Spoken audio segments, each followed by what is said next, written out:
¿Quiénes son esas señoras rebeldes? Son las madres de Haz Valer Mi Libertad. El colectivo Haz Valer Mi Libertad ha luchado desde 2020 por sus injustamente presos. Madres, esposas, hermanas e hijas han levantado la voz de cientos de maneras. Ellas son un ejemplo de resistencia contra la injusticia en el Estado de México. ¿Qué quieren nuestros presos inocentes? ¡Libertad!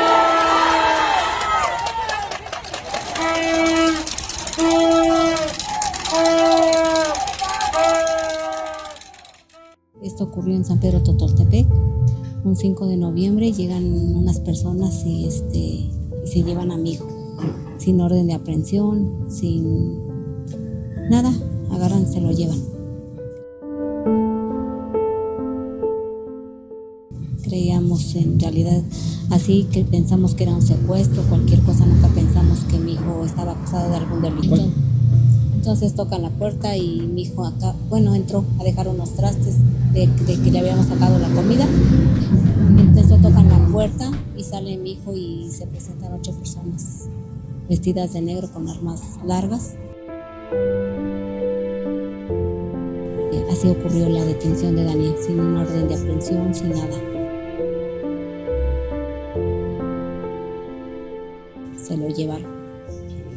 ¿Cuánto tiempo tiene que ocurrir? Eso ocurrió en el 2015, cuando fue la detención, 5 de noviembre de 2015. Ya va a cumplir 8 años ahora en noviembre. ¿Ustedes después de eso qué hicieron? Pues lo anduvimos buscando, le hablé a mi esposo porque mi esposo había ido a comprar fierro hasta por Toyocan, por Crisa, hay una ferretería y se había ido. Entonces le empezamos a llamar y le dijimos que a Daniel se lo habían llevado y dijo, ¿quién se lo llevó? Pues no sabemos, pero a Daniel se lo llevaban unos hombres vestidos de negro. Pues después que llegó, anduvimos en la fiscalía, nos dijeron que lo fuéramos a buscar en la fiscalía de antisecuestros porque nadie nos decía dónde estaba mi hijo, no lo encontramos más bien. Pues ahí nos tuvieron un rato en la fiscalía de antisecuestros y pues nunca nos dijeron que estaba ahí, nada más una persona que acudimos a él, que ya tenía mucho tiempo que había sido también de la policía, nos dijo, pues ya váyanse porque no, él estará ahí, pero no se lo van a enseñar. Entonces ya regresamos a la casa ya muy tarde, ya oscureciéndose, y dijo mi esposo, pues ya vamos para la casa mañana a ver a dónde lo vamos a buscar. En eso mi esposo dijo, no, llegamos, nos sentamos un ratito y dijo, no, mejor vamos a buscarlo, ahora vamos a buscarlo mejor allá en ese penal de Santiaguito. Y pues nos dimos a la tarea de ir, y llegando ahí pregunté por mi hijo, le dije, oiga, disculpe, vengo a buscar si no han traído aquí a un muchacho que se llama Daniel Plácido Arroyo. Y me dijo el que está en la puerta, me dijo, sí, acaba de llegar. Si hubiera llegado 5 minutos antes, usted lo hubiera encontrado, lo hubiera visto cuando lo metieron. Es lo que me dijeron. Y ya me dijeron, pero ¿por qué o de qué lo acusan? No, pues mañana véngase y preséntese temprano allá en los juzgados y ya sabrá de qué lo acusan. Hasta el otro día que yo llegué y pues ya mi esposo se bajó de la camioneta y fue a ver, pues, allá en los juzgados y me dijo, salió rápido mi esposo y me dijo, rápido, vente, dice, porque ya a tu hijo lo están presentando, que ya está en una audiencia. Pues llegamos a mi hijo, lo vi tras el cristal, todo demacrado, todo con unas ropas viejas y pues mal físicamente, ¿no? Pero ahí estuvimos escuchando toda la bola de estupideces, porque son estupideces lo que dicen, ¿no? Que a mi hijo lo acusaban de secuestro, que había secuestrado a un hombre. Y pues fue muy, muy duro esa audiencia, muy triste, porque yo decía, ¿de dónde sacan todo eso que están diciendo de mi hijo? Si mi hijo no son esas personas, no es la persona que están diciendo que es. Pero pues así ocurrió la primera audiencia de mi hijo. Pues ese día lo defendió el Ministerio Público, porque nosotros todavía no teníamos licenciado. Ya después, posteriormente, buscamos un licenciado que lo defendiera, pero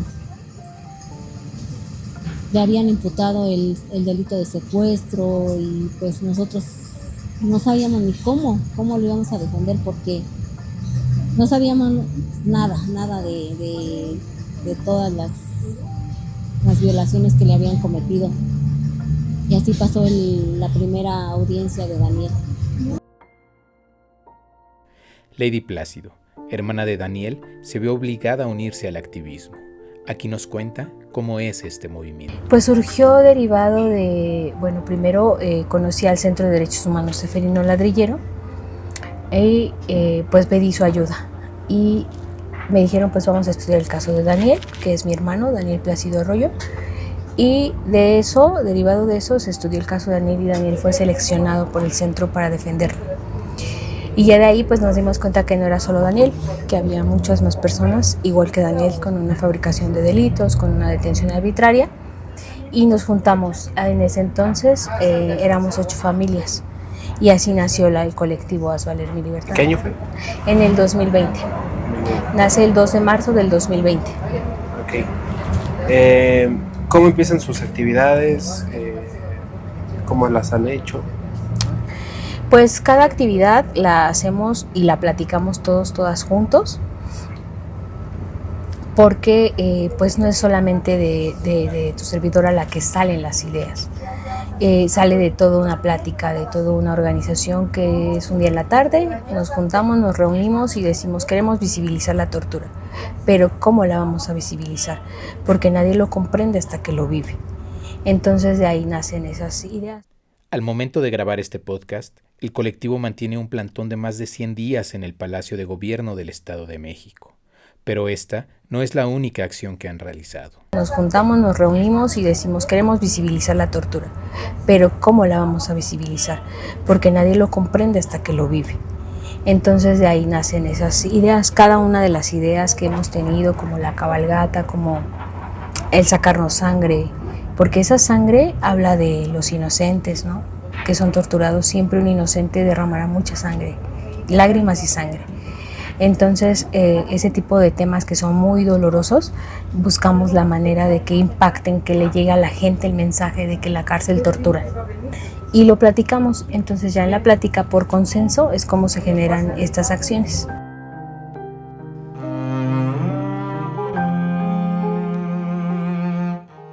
Cuando se fundó, más bien, hubo parámetros que también salieron en consenso, que no se hicieron nada más porque a mí se me ocurrió, sino que se platicaron obviamente con los abogados del Ceferino, con los compañeros profesores del Magisterio Mexiquense que han venido acompañando esta lucha, porque ellos también tuvieron una situación de encarcelamiento. Y esos parámetros salieron en, primero, no vamos a defender ningún tipo de feminicidio, ningún delito contra una mujer. No vamos a defender delitos contra infantes y eso, o sea, esos son como las bases. Y ya después de ahí viene la selección de un caso, es porque cuentan tu historia, cualquiera puede contar su historia en Haz Valer Mi Libertad, pero ya en el filtro, cuando nosotros escuchamos las historias o las leemos, nos damos cuenta si es viable o no y pasa un consejo.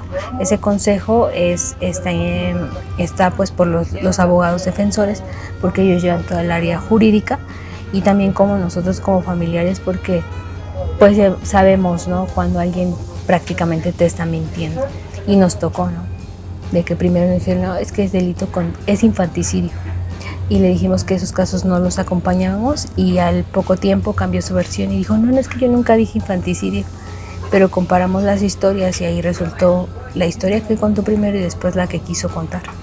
Entonces ya no cuadraba la historia. Y así es como los escuchando o leyendo. Eso fue en un principio las historias, y nos llegaron miles de historias a Haz Valer Mi Libertad, de tal modo que terminábamos llorando, yo creo, y hartas de escuchar tantas injusticias. Pero esos son los filtros. Primero lo escuchamos o lo leemos y pasa el consejo. El consejo estaba formado en ese entonces por los abogados del Ceferino y también desde nosotros, desde Haz Valer, desde los familiares desde Haz Valer. Y ya, los escuchábamos, los leíamos y veíamos dónde no estaba la consistencia o la inconsistencia del caso. Pasaban y ya después viene la entrevista formal con la familia, donde tienen que mostrar las pruebas de lo que están diciendo. Y esas pruebas se obtienen en el expediente. En el expediente dicen en tal hoja o tal foja, como lo quieren decir, dice así, la víctima dijo que me pasaron para atrás y él me apuntaba, pero como si él venía manejando, ¿no? Esa es una inconsistencia. La juez en tal audiencia dijo tal cosa. ¿Dónde está la audiencia? Y se van mostrando cada faceta o cada cosa que dijiste, la vas a sostener con, ahora es mucho más fácil con el nuevo sistema porque todo está grabado. En el sentido de que todo está grabado, es en el minuto tal, en la fecha tal, en la hora tal. Sale, lo enseña, lo muestra y es real. Entonces así mostramos que lo que la persona o el compañero está diciendo es verdad. Pues en todos sus casos ustedes tienen la certeza de que hay inconsistencias. Así es, de otro modo no podemos acompañar un caso. De 70 casos que ha recibido la plataforma, 17 casos continúan en lucha. Según organizaciones de derechos humanos como el Ceferino Ladrillero, de un universo de 34,000 personas privadas de su libertad, alrededor de 19,000 tienen irregularidades en su caso. Celestino, ¡libertad! Carlos Martínez, ¡libertad! Miguel Juárez, ¡libertad! Jorge Daniel Juárez, ¡libertad! Daniel Plácido, ¡libertad! Jesús Gamboa.